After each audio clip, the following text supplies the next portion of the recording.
The other thing we can do is obviously send that to deliveries, so we can go and grab that and send that in and create that delivery. As that delivery comes in, we can then determine how it is that that is going to be shipped. So one of the things I did was I allowed the shipping method to be Bob Trump. So what we're going to do is actually go and grab those lines and essentially auto pick that and get that ready so that it can be done. So we can obviously do the pick, pack, labels and all that sort of stuff, and then essentially update the status or bring it back to in picking, because what we're actually going to do is go and allocate it to be able to be done.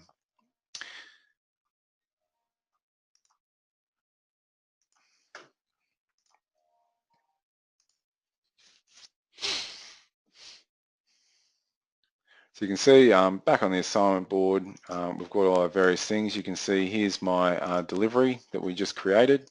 And what I'm going to do is Bob seems to have a bit of a gap, so I'm going to throw it on his board, and that way he's essentially can go and do this quick delivery before he ducks off to his next job. So I can then jump back into Freeway. I'm now out on the road doing so a couple of different things, and one of the things I'm going to do is now live refresh. So straight away it goes, well, you know, here's your delivery, so we can go off and do that delivery. It's sort of just dropped it into our system. Okay. So once that's done, then we can go off. I'll just grab a delivery sheet. So you can see it can go and track the GPS and get that information. Also says what needs to be delivered. So you can actually go and grab those, and it will show or demonstrate to the people what it is that you're delivering in those situations where people want to know what's been delivered. If there are any instructions, they would have come through. If I need to get their signature, which is typically something you need to do when you're out on deliveries, you can do that. And then if need be, we can display that delivery. Otherwise, as we leave, we just complete the sheet and off we go. And that essentially updates and completes that delivery and updates the assignment board to show that that is now being delivered.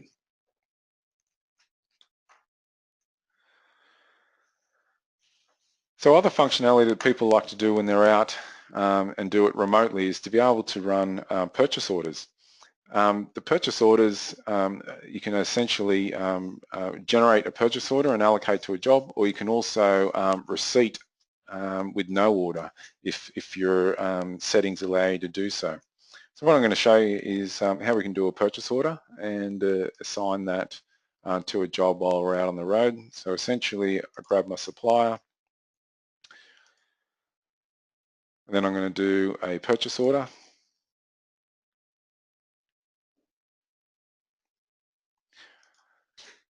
The materials and charges, so look, these screens you can see all work the same.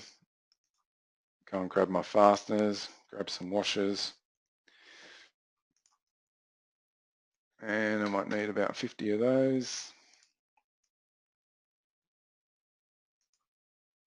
Okay. The other thing I'm going to do is I'm actually going to allocate this to a job. Okay, so I can go and find a particular job that I might be working on. So let's say it's 215.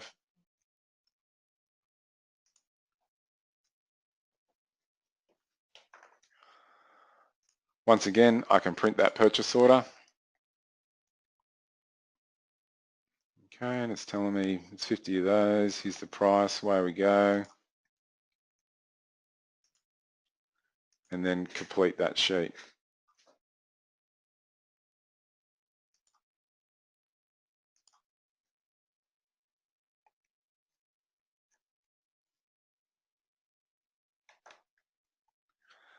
Okay, so if we open Ostendo back up again, go to our purchase orders.